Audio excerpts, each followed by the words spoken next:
everybody. So I'm Kiara. I work for Family Service League and Save of Essex County. We are a dual organization that focuses on both counseling for any reason that may pertain to your personal life, not just sexual violence. And then Save of Essex County is the sexual violence prevention and education program. We also do a lot of advocacy, so working with people who have already been affected by sexual violence and also going into schools or organizations such as this one and doing preventative education.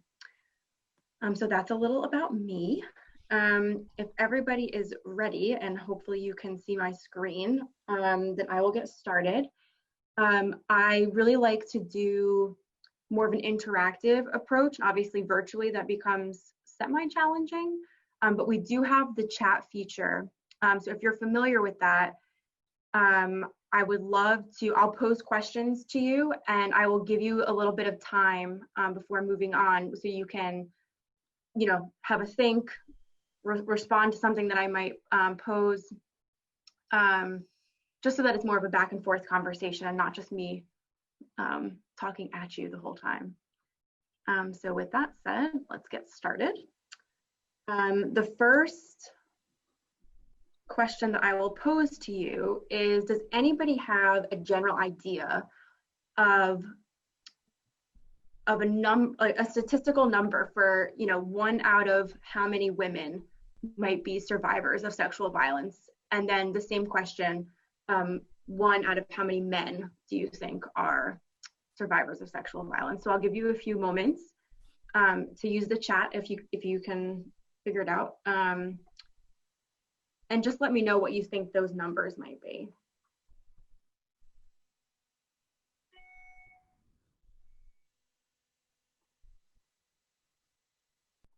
And I will type that in the chat for you.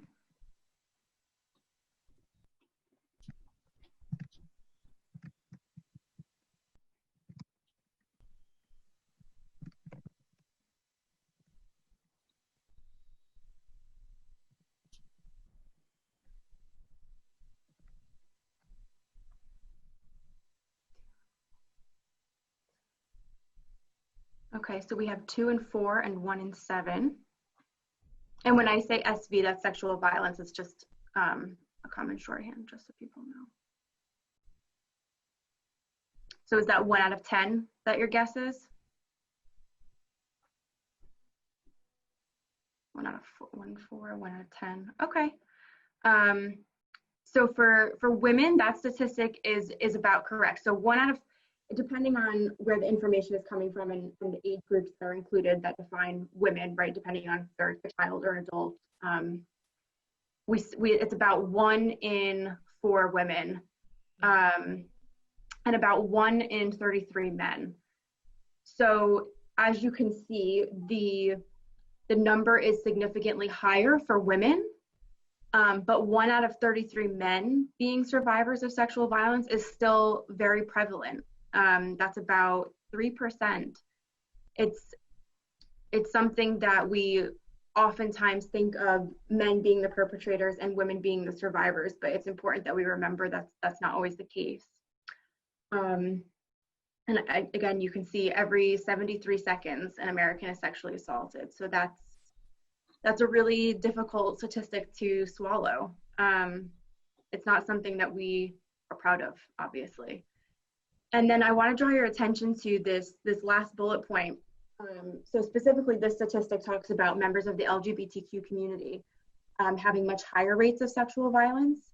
So that goes for any maybe traditionally marginalized or oppressed community. So every time you add what is called a social identity. So if you are, a white male who is heterosexual, your chances of experiencing sexual violence are significantly less than somebody who is maybe an LGBTQ woman of color, for example.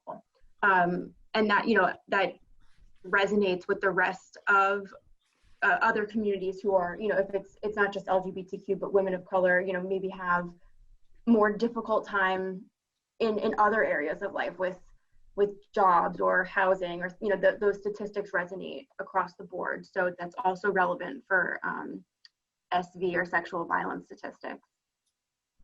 And again, please, anytime you have a question or a comment or anything at all, feel free to throw it in the chat. I'll make sure I check it and address it as I go here.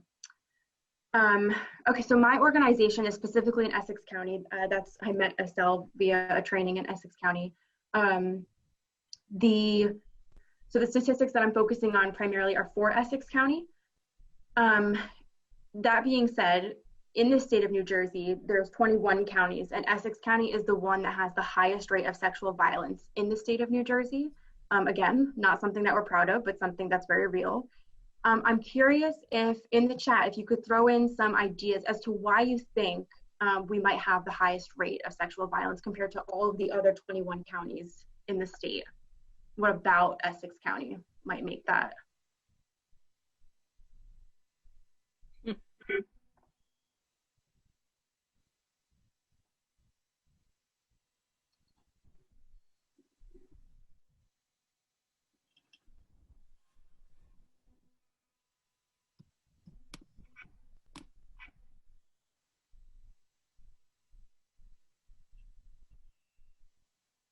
I'll give it a few more seconds and then I'll go ahead.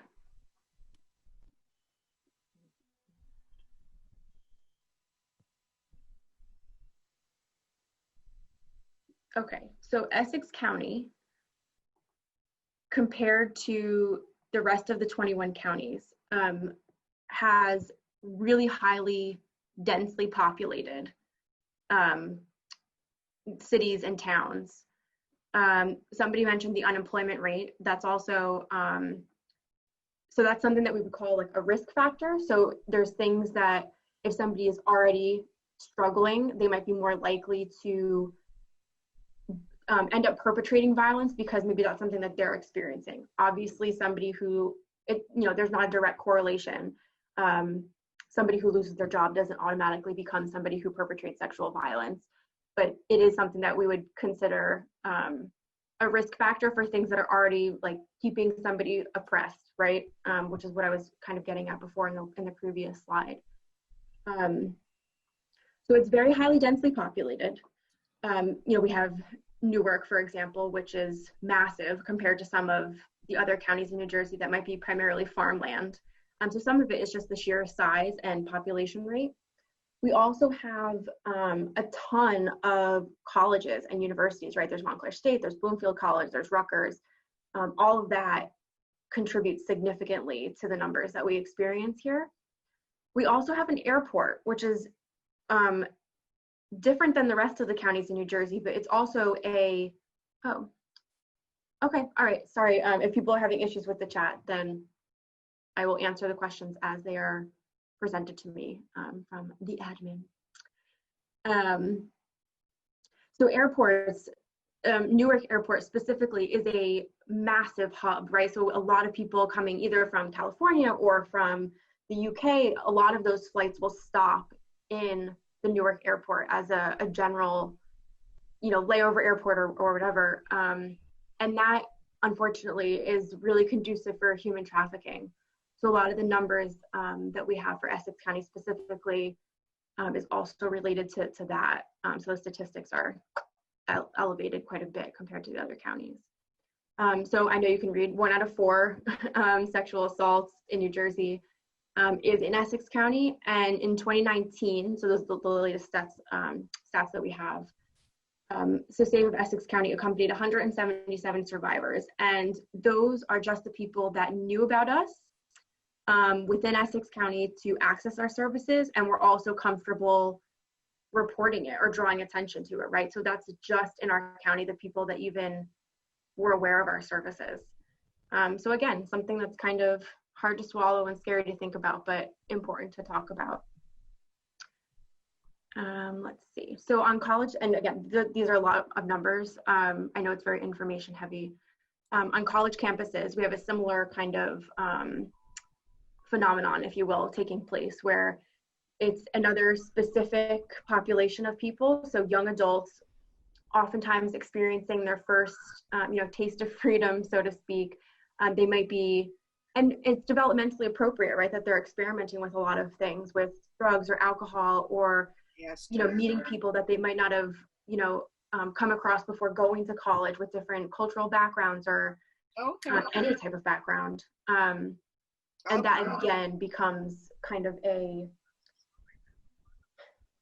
breeding ground, seems like a poor choice of words, but a breeding ground for, more risk factors to be apparent, or, to be prevalent in that specific population.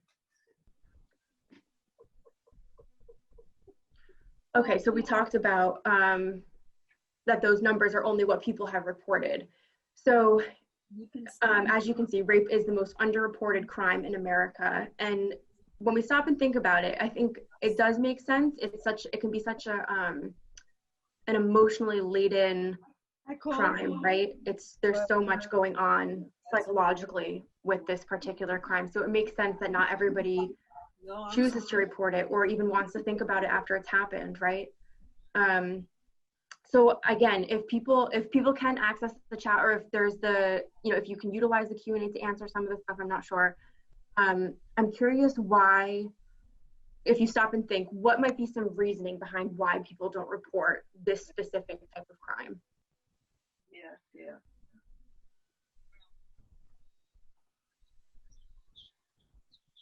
Okay, bye-bye.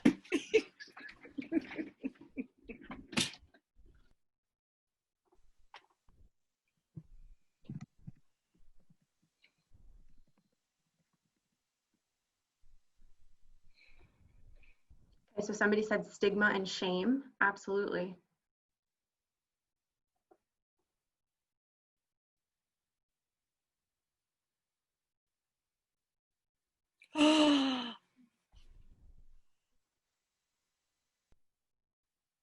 Okay, so again, I'm sure people have really good answers. I don't know that everybody can access the chat, so I will keep going, not because I don't care about what you have to say. So yes, the first one right off the bat is in fact shame and stigma. Yes, and Estelle has muted since then. So here are some reasons. So again, shame being the first one there. Not wanting to get the offender in trouble.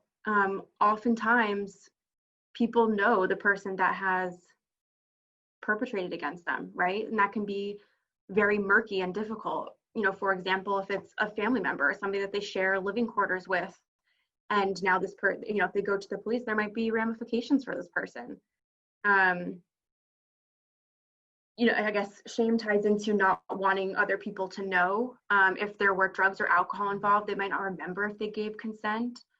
Maybe they have a lack of faith in the law system, which, I think is fair to say that right now we can see how incredibly apparent and real that might be for many people.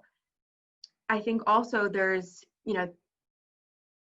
people might not report because of things like, what if they're undocumented according to, the citizenship laws in this country, for example. Something like this might happen to them. They might feel like they want to report and get justice, but they're also too afraid to draw attention to themselves and seek out help from, a law enforcement system, for example. I'm just going to check the chat again. It's okay, Estelle. We appreciated your feedback. Right, so those are some reasons. And again, not an exhaustive list. Obviously, there could be, everybody's own personal reasoning might be their own. It might not be in that list, but it's still just as valid. So if possible, can people tell me what their general idea of consent is? What do we define consent as, or what we think it should be? I'll give people a few minutes to use the chat.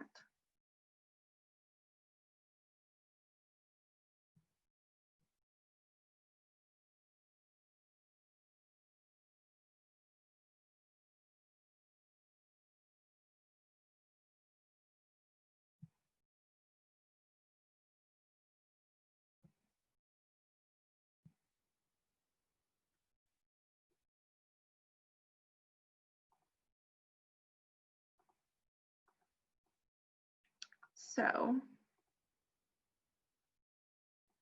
in very general terms, consent is an agreement between participants to engage in sexual activity. And Joanne basically said that exact sentiment there. And consent doesn't, you know, in terms of this presentation, we're talking about sexual violence and consent regarding that. But consent is, you know, it doesn't always have to just do with sexual relationships or intimate relationships. It can be anything. You know, if somebody asks you, hey, can I borrow your car? And you say, yes, of course, like that's fine. Thanks for asking me. I don't need it until this evening. And then the next day, all of a sudden your car is missing and they took it again because you said yes yesterday. That's not really consent, right? So it's, you know, that might be a murky situation where you're like, well, yes, I said yes, but that was to that specific time. And I didn't realize that I was consenting to, you know, future uses of you taking my car. And I think that kind of framing it in an example like the one I just gave is a good way of looking at how it also applies to sexual violence. So, you know, all these other things that you might not do in any other area of your life, like just casually take somebody's car the next day without asking because you asked the day before, helps us to kind of stop and think about, okay, what is this person actually consenting to, and what are they not consenting to? And again, that goes for even if you do consent on that first day and then you say, oh, you know, oops, I forgot that I needed the car for something. You're allowed to change your mind, right? So that's your own right to self-determination. And that is also a huge part of consent, that you can give it and you can also retract it, and that's okay.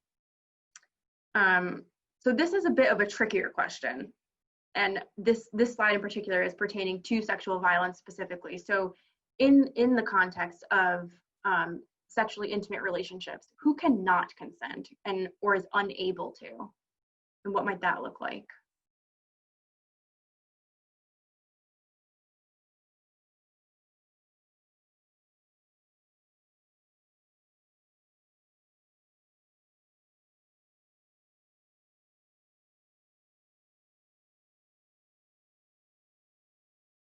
Mm-hmm. Absolutely. So children, or any minor for that matter, right? So children in terms of through the eyes of the law, for example, anyone under 13 is counted as a child. And that obviously, you know, when you think about voting, for example, you know, it's 18 or older, 21. For many adult recognition in this country. For sexual violence, however, and again, this is because we want to make sure that we're helping as many people as possible, and also understand that sometimes parents are the people perpetrating this act. People who are 13 or over can seek sexual violence services, for example, going to the hospital and having you know, a forensic kit done without a parent present. So 13 and older for this specific population is where we draw the line for minor versus adult. And again, in some regards, somebody who's 13 is still not an adult.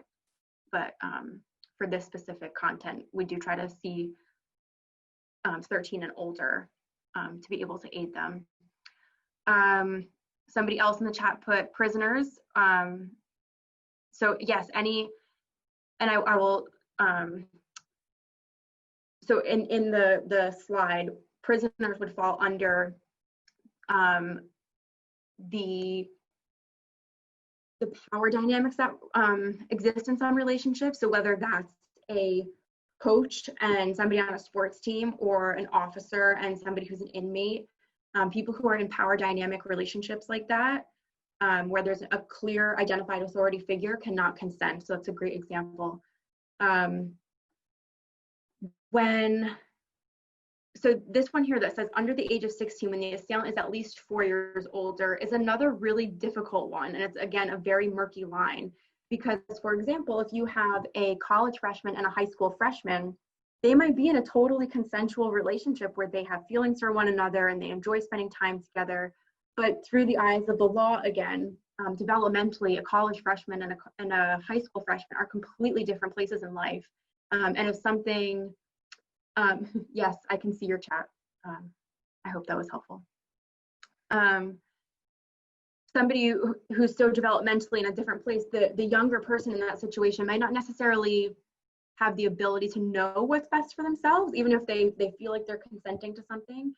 And that again becomes a really kind of, gray area situation. So it can be challenging. And when I talk to my high schoolers about this, for example, I say, you have to really take that into consideration, because if you are sending, if you are sexting, which is like sexually, like texting somebody but with a sexual purpose, or sending naked pictures, for example, that's technically, statutory rape if you were to ever have to be involved with law enforcement, if you're that college freshman versus the high school freshman, and a person is 4 years older than you.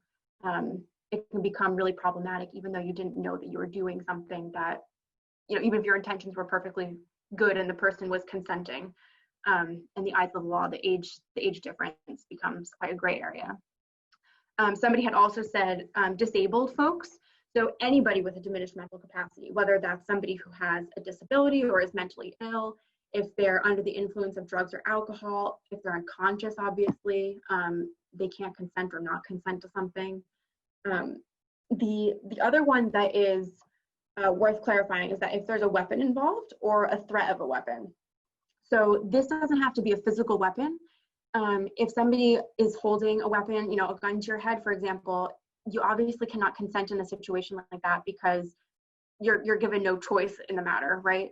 And the threat of a weapon can also be something called coercion. So if there's a threat to somebody, if you don't do X, Y, and Z with me, I will harm somebody that you care about, or I will take away your source of income, or those are also weapons, taking away your ability to have a choice in the matter. And again, at the bottom, all of these apply to sexting as well, which I make sure I really try to hone in for my high school kids. I want to just take a moment to check in with people. I know this is obviously a very heavy topic. Besides the fact that it's very information laden, it's sensitive. So I just, I want to make sure that people are practicing self-care. If you ever need to step away from the computer, no, I can't see you, please feel free. I never know who's in my audience, so I just want to make a point to make sure people are taking care of themselves when we're talking about something that can be a bit upsetting for some people. So again, at your own pace, take care of yourselves. So sexual violence is actually a pretty generic term, and it's a continuum or a spectrum. So when we say sexual violence, it doesn't always have to mean rape or sexual assault or actual penetration. Sometimes people think about it pretty specifically like that. But there's also the other end of the spectrum, which you see here, which is, involves harassment, and sometimes doesn't even have to involve physical touching of somebody. So a few examples of that. So here at the bottom, you can see that, so stalking, for example, is still sexual violence. So somebody who can't feel safe, maybe walking home from the bus stop every day, that person may not have ever been physically touched against their will by another person, but that's still sexually violent behavior, because that person it's unwanted, unwelcome, or coercive, right? So something, again, to keep in mind, that it's a spectrum, and just because there wasn't a physical rape involved, for example, doesn't mean that somebody isn't still experiencing sexual violence, and that their experience isn't just as valid. So this slide I like to include, because as Estelle and I were talking about before, is that education is power, right? So this list, again, is not exhaustive, but I think it's helpful to understand that if we start to see some of these things, whether, these emotional, social, physical, maybe changes in people, that instead of getting frustrated with somebody's behavior or, lack of initiative or something, whether, if that's at work, or if a kid is now maybe choosing to not do their homework after previously being a good student, If somebody no longer wants to spend time with you on the weekends and they're kind of isolating themselves, those things, all of the listed symptoms here, if you will, are not necessarily, they're not always going to be because somebody has experienced sexual violence, but when we are tuned in to these things, it can be a good kind of check-in for ourselves to say, oh, maybe I should check in with that person if something is changing with them, or instead of maybe getting frustrated or not understanding, it might have been that something is going on behind the scenes with this person, and maybe they would really love if somebody had checked in with them and said, I'm noticing this, I'm here for you, you don't have to tell me anything if you're not ready or if you're not comfortable, but I care about you, and one of these things that maybe I've noticed from this list is something that I just wanted to draw my attention to it and make sure you know that I notice you and I'm here for you. And I think that can be really helpful for people knowing that maybe you're a safe space to, say something did happen to them that was maybe traumatizing, but now they know that you're there for them, you're not there to judge them, and maybe you now are somebody who is identified as safe for them to go to. I also think about it in terms of, if you're a teacher, for example, instead of getting frustrated with a student and saying, what is going on? Why are you doing this?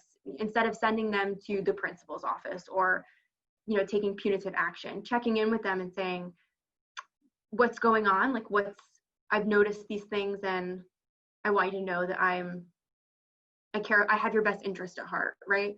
So it's just that little change in our perception and reaching out to somebody in the way that I imagine most of us would want somebody to reach out to us if we started exhibiting any of these things. So again, awareness is key. Knowing that these things might be indicators of something going on for somebody is important. Okay, so this is a concept, right? Rape culture is a concept. I'm going to stop talking for a second and see if anybody can, I guess, one, identify for me if you've heard of this concept before, and if you have, what you think it might be or what it encompasses. And I'll give you a second again with the chat to just throw some ideas down.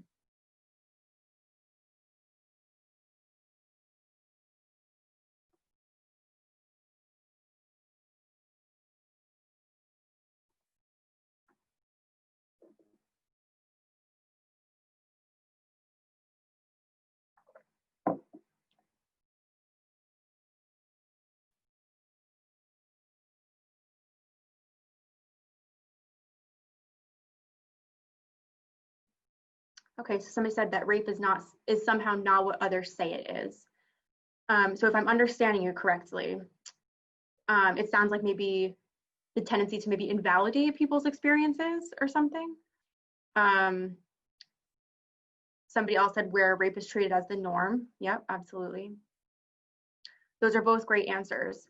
And both of you touched on this, but it's basically a culture that we've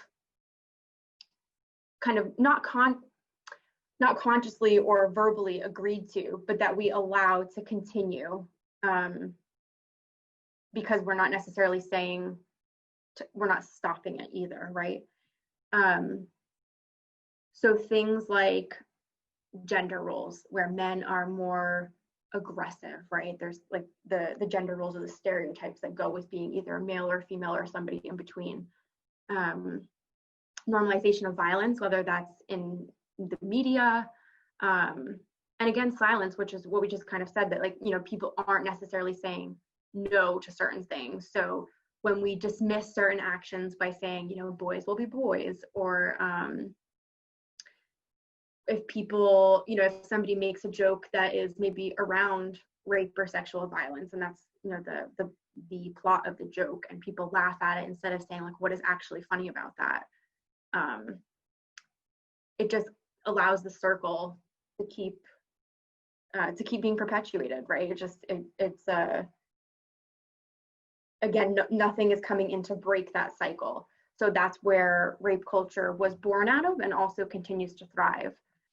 I have a little video here that I will play for everyone, and the sound and everything should work. Obviously, let me know if you can't hear it.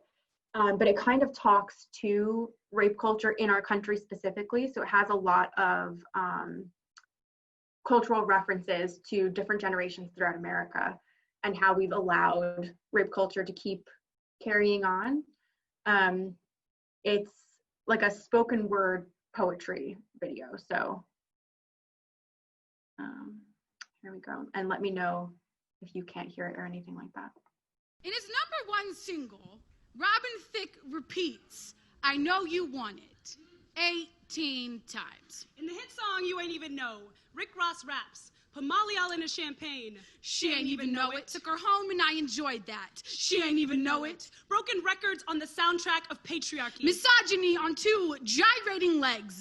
Rapists in sheep's clothing. The same tune American culture has serenaded us with for decades. 1944. I really can't stay. Quickly turn to. Say what's in this drink. 1978. In Greece, the boys ask Danny if Sandy put up a fight. 1996. Sublime debuts Wrong Way, a song about sex with a 12-year-old prostitute. 1999, Ben Harper is always stealing his kisses. 2008, Jamie Foxx blames it on the alcohol. 2010, Tyler, the Creator, declares rape fun. 2013, Robin Thicke knows you want it. Rick Ross doesn't care if you know you're getting it. The same rape culture songs over and over. Rape no longer only knows closed doors or dark alleyways, it is assimilated into our daily routine. In less than 40 years, rape has been refined from punishable by death to qualifier, rape joke, rape song, rape scene. From birth, American culture teaches children which gender they will be, the perpetrator or the victim. We teach our boys control, don't give in, don't be a pussy. Take.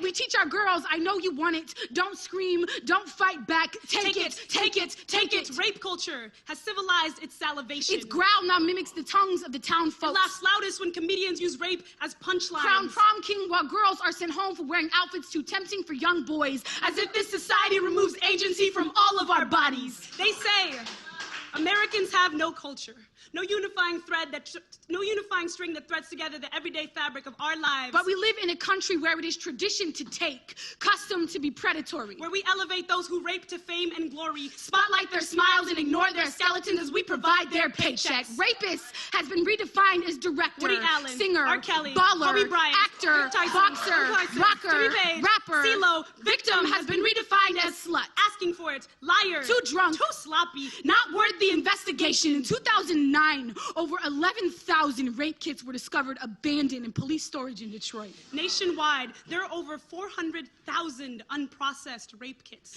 Rape no longer only knows closed doors or dark alleyways. It is a staple of American culture. On college campuses, 1 in 5 women. In the armed forces, 1 in 3 women. In our everyday lives, 1 in 5 women will experience rape or attempted rape. We tell victims to trust a system that puts them on mute. But the system is a part of the same rape culture whose songs blur the lines, drowning victims' voices in the white noise of the radio. And we all just can't stop singing along.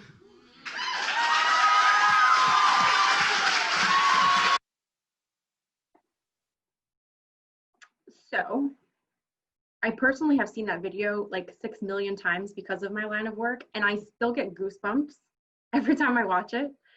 I'm wondering if people had a similar reaction, or if it was something that you did not care for, if there was anything that stuck out in particular about what they were saying.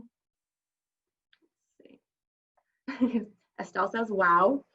Yeah, I have the same internal response, Estelle. I think it's very powerful, and I think especially hearing it from 2 young women really drives it home that, like, this is their experience, right?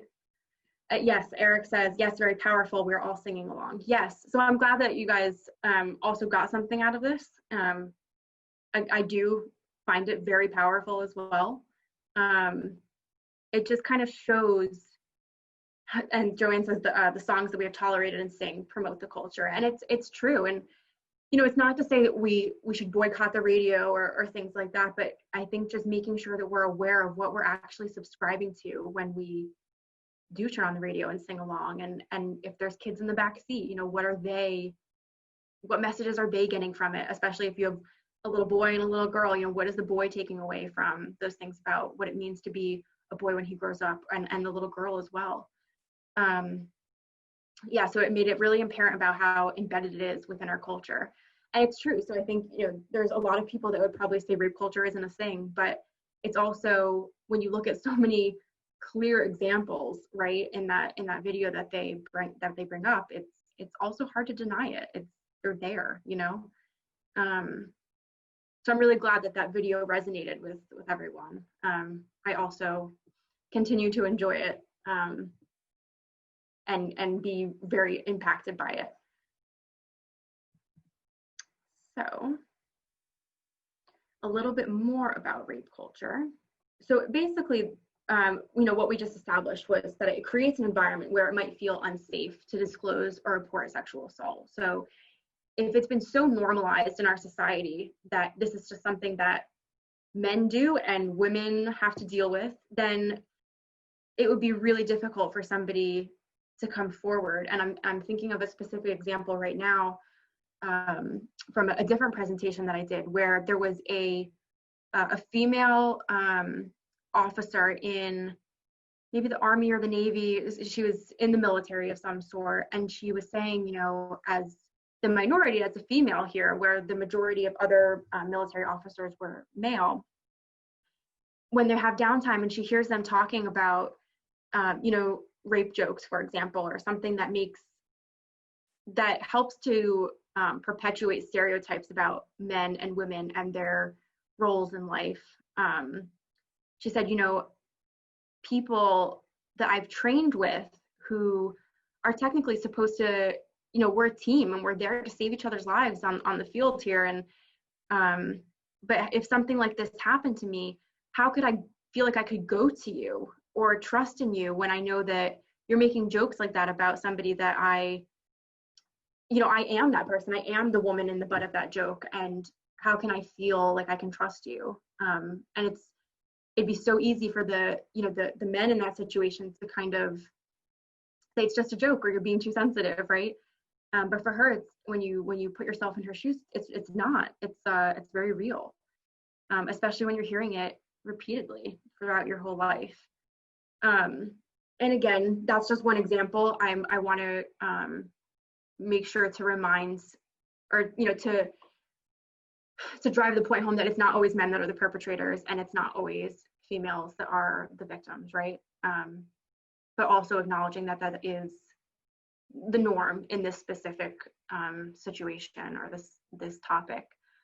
So this pyramid is something that I also really am glad that somebody created, because it also speaks to that, this bottom tier where it says victimization and all these things that are so easy to just turn a blind eye to or, brush off your shoulders, allows for the stuff at the rest of the pyramid to exist. So when people are making those rape jokes, for example, or dismissing boys' behavior as boys will be boys, and not, the conversation isn't getting nipped in the bud there or educated there, then everything else becomes, well, that you laughed at the rape joke, so why can't I send a dick pic, for example, right? So those things are all part of the bigger issue that allows for rape culture to exist. And that's something that you could absolutely, look into further than just these two little slides if you wanted to. If anybody has questions, please feel free to put them in the chat again. So victim blaming has become kind of like a buzzword. So I would guess that some of you have maybe heard of it, even if you haven't applied it to, rape culture specifically. But rape culture and victim blaming oftentimes go hand in hand. So all of these examples allow the culture to, again, the cycle to repeat itself, where we're not holding people accountable for their actions, but rather putting the blame on the victim. So instead of teaching people to not rape, or to deal with, if they're angry and that's why they're perpetrating things like this, and violence is a part of their coping mechanism, like instead of addressing that, right, and helping that person cope with their anger in other ways, we're blaming people for being at the wrong place at the wrong time, rather than addressing the actual issue, right? So not teaching people not to rape, but teaching people to not be raped. And there is a massive difference between the two. And all of these things are, just, again, not an exhaustive list, but just reasons or things that we might commonly hear. Sometimes, police officers might do it too when they're taking the report. And most people, more times than not, mean well. They're not trying to make somebody feel bad, but it's so ingrained in us because of rape culture that this is what you should have been doing differently and that wouldn't have happened to you. That these are normal or justified, and they shouldn't be, right? Again, any questions or comments, please feel free to throw them in the chat. I know I'm going to keep going, but I don't want to miss out on anything if you have the questions or the comments. So, true or false? Most rapes are committed by strangers. What do we think?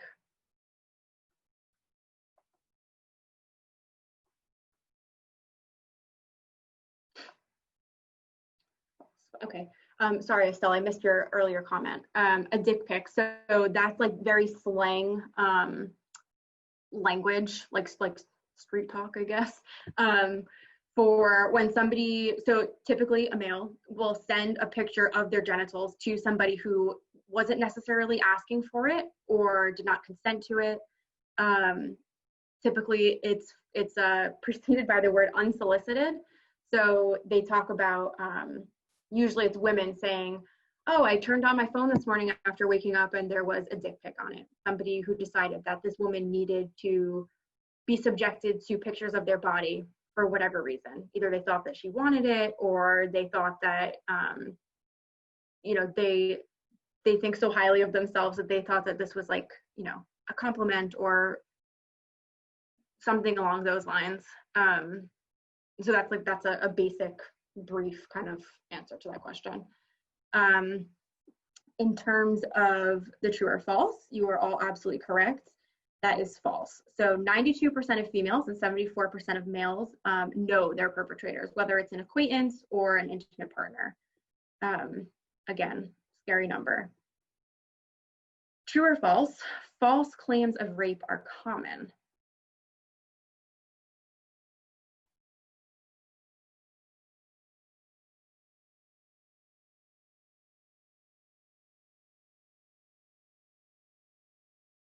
Okay, so it looks like people are saying false again. And that is true. It's true that it's false. So yes, if there's a false reporting for sexual violence, it's typically only 2 to 4% of all cases that come in. And this I always get, always is the wrong word, but typically I get a lot of backlash for, especially from males in the audience when I'm presenting this. And it's interesting because there's probably a fear factor of it, of, that there's this many other men maybe doing this. And if that's true, then I think it gets, because there's fear involved, sometimes people don't like to accept it as a fact or a statistic. So that's an interesting thing that I've run into when presenting this particular fact. The next one, true or false, only women can be raped.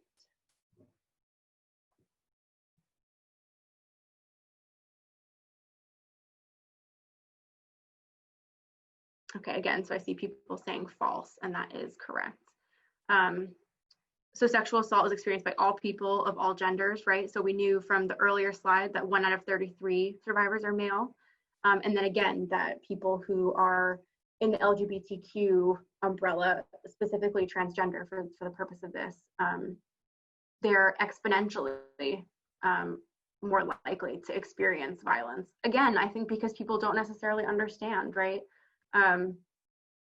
We live in such a society and such a culture where we want to put people into boxes so that we can understand them. But it's so harmful in doing that if you are male, you're in this box and that means X, Y, and Z. And when you don't, it becomes really easy for me to now seek you out as a target, as somebody who's not fitting into that box. It makes me uncomfortable. So somebody just trying to, exist as they are, now becomes more likely to be a victim of assault. And again, that's something really difficult to digest about people that we share this world with, right?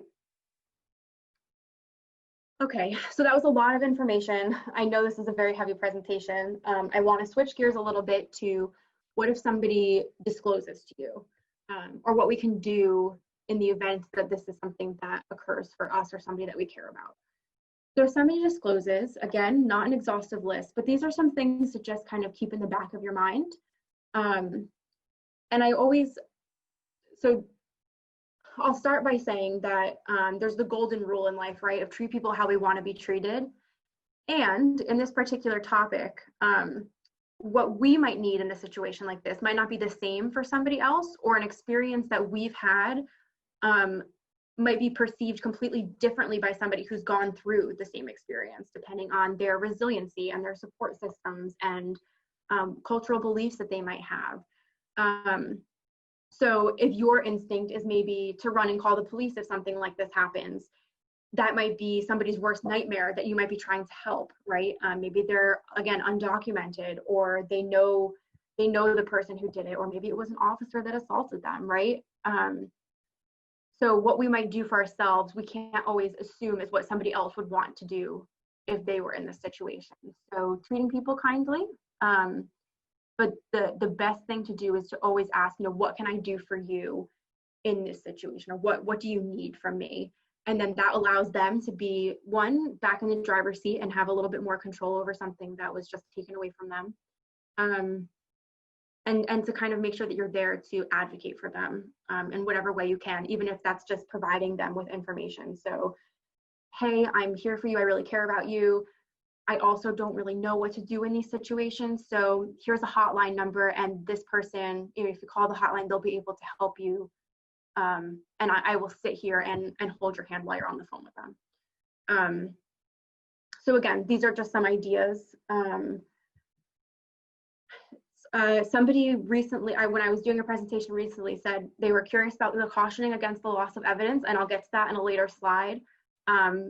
But again, just to make, we can educate people, but at the end of the day, they've already had so much just taken away from them that we don't judge anything that they do, even if it's potentially losing evidence that might help them.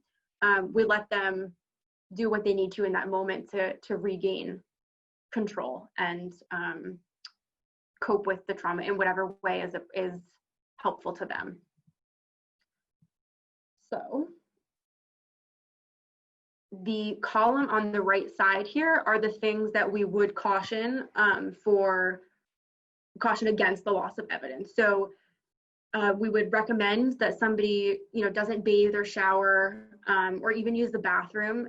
Obviously, we're human beings, and the first thing that I imagine a lot of people want to do, and that we see is very common, is that they feel dirty. They want to scrub away what's just happened, right? So it makes a lot of sense that these would be the first things that somebody would try to do.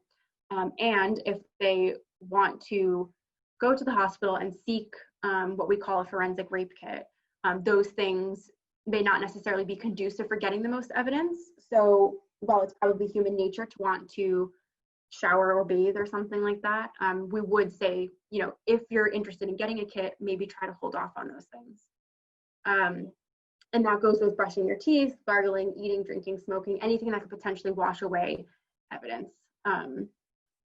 When somebody goes to the hospital, and so I'm referring to the one about changing your clothes, oftentimes they will take the clothes, underwear in particular, that were maybe present during the assault, as evidence to collect potential, specimens. That can be, difficult for the survivor. They're in there with their clothes, and now it's been taken for evidence. So people at organizations like mine, for example, have advocates that go and provide fresh, clean clothes, soap and toothpaste and toothbrushes and granola bars and water. So all the stuff that they maybe refrain from doing so that they could have evidence collected. An advocate can come and provide those things to them. So once the evidence is collected, they can go and practice self-care. Let's see. So does anybody have questions about any of those things before I keep going? I know this is a very information-heavy presentation. Oops.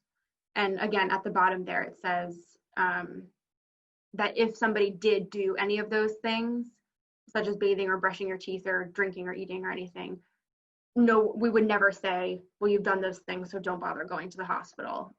We just try to encourage those things in case somebody could have the potential to have more evidence collected on their behalf.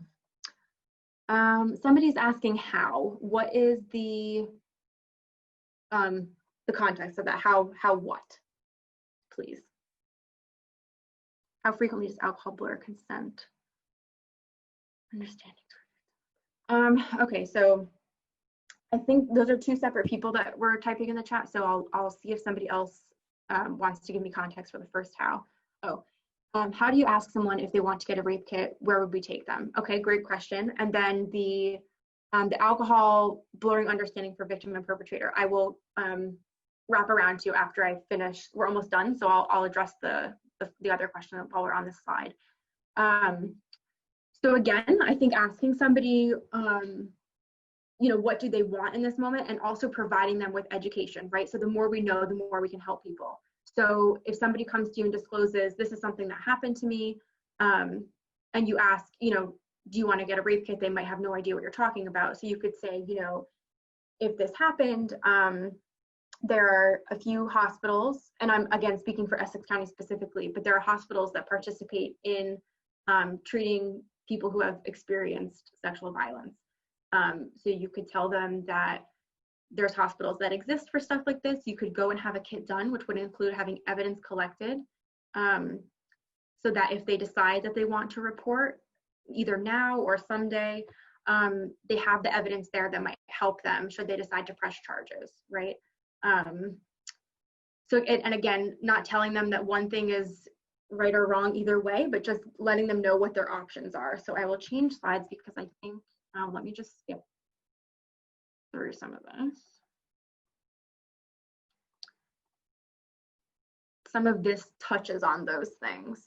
So this team is all part of the forensic kit. So if somebody wants, if you ask somebody for a rape, if they are interested in a rape kit, it's a forensic nurse examiner that would take one, and that they are part of something that is called the START team.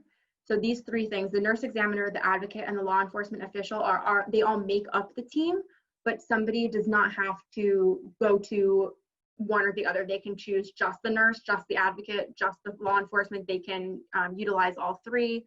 So that's something that you might also want to include in the information when you're telling somebody about, if they would like to get a rape kit done, that this is the team that's there for you. In terms of your second question, as where would we take them? Again, this is just Essex County because this is where my organization works out of. There are specific hospitals that are designated SART hospitals, SART being the sexual assault response team. So there might be other hospitals in your area, but they don't necessarily have rooms dedicated to sexual assault responses.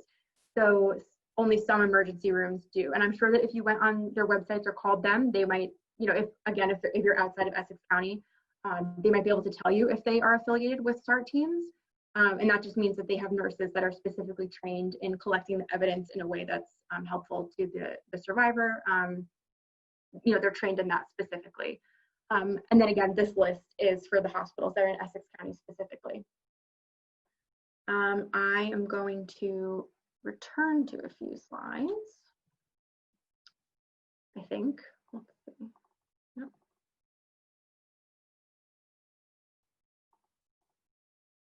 So I think this is the one that we left off on.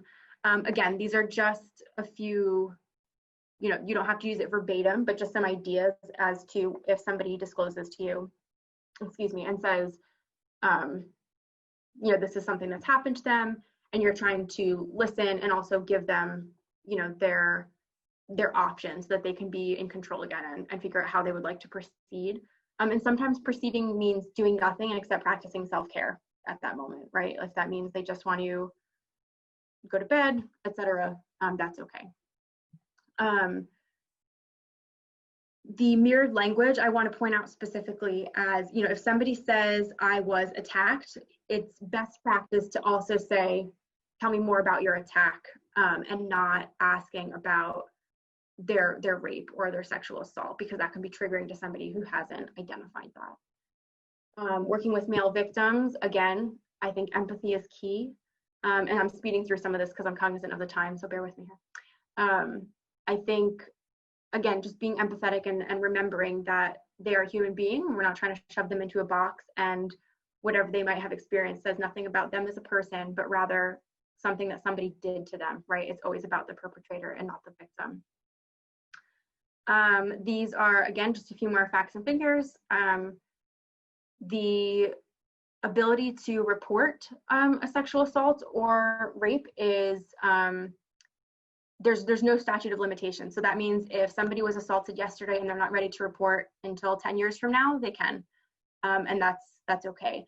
The kit that they might be getting at the hospital, however, is only, it's only a 5-day window after you've experienced an assault. And that's just because the ability to probably find evidence after that 5-day window is less likely, and it's not worth, re-traumatizing the survivor by putting them through getting that kit. So I think that's everything. Here is my information, or some information, for you guys to jot down if you're interested. The Essex County hotline number is 24/7, free, it's confidential. There's the statewide hotline number, and that's through NJCASA, which is the New Jersey Coalition Against Sexual Assault. And then RAIN, who is the national hotline. So they're America-wide, and that number will connect you to a hotline, and then that person on the phone can listen to you, but they can also direct you to a more local organization like mine in Essex County, for example.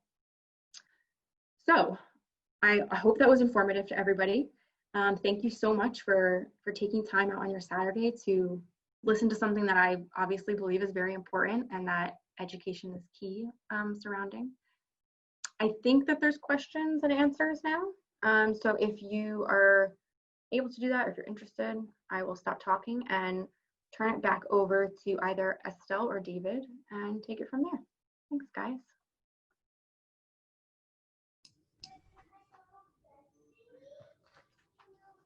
So, well, thank you very much.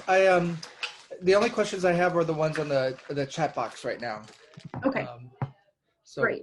So I'm going to refer to Eric's question about how frequently does alcohol blur consent understandings for the victim or the perpetrator. I don't have a hard hold number for that right now. I will say, just from experience though, that what feels like 100% of the time when alcohol or drugs are involved, it becomes obviously way more murky. And I think, oftentimes we see that with, especially when law enforcement becomes involved, it starts to kind of, fade into that victim blaming kind of mindset of, well, if you were drinking and they were drinking, then how do I really know that you were a victim? Which again is completely invalidating, right? So yes, that's not me saying don't ever drink again, or people shouldn't be able to enjoy, responsible alcohol consumption. But yes, it obviously makes it much more challenging for the victim, especially in that situation. I hope that was an okay answer.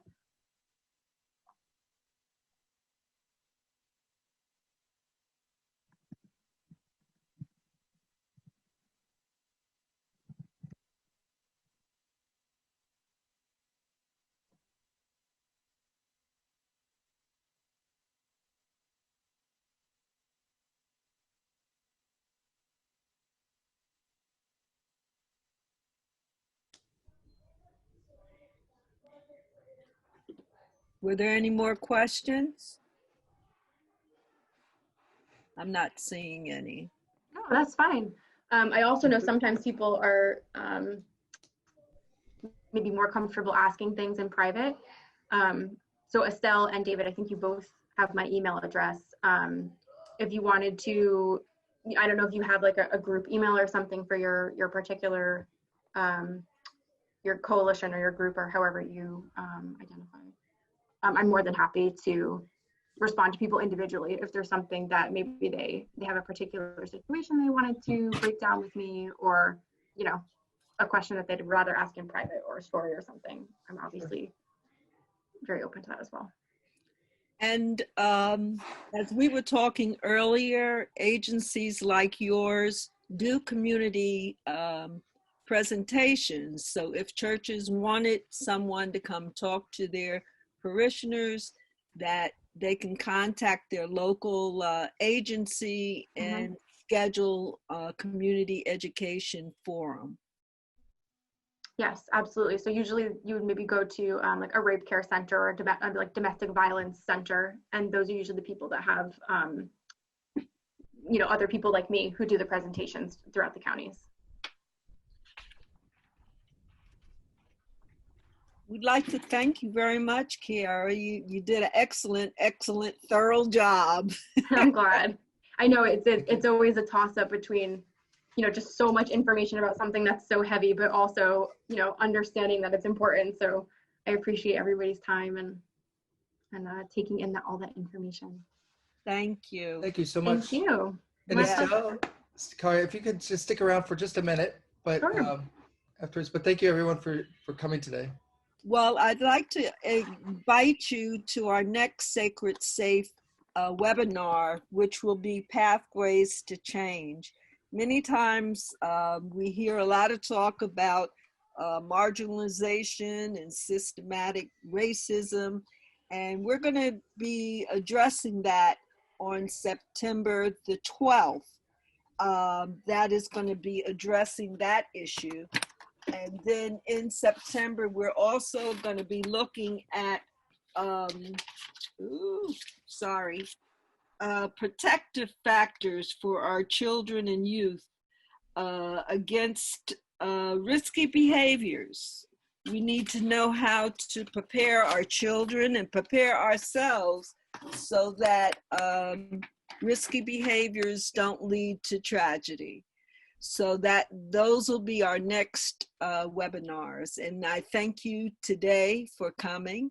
And thank you again, Kiara, for such an excellent presentation. Thank you. Thanks, everyone.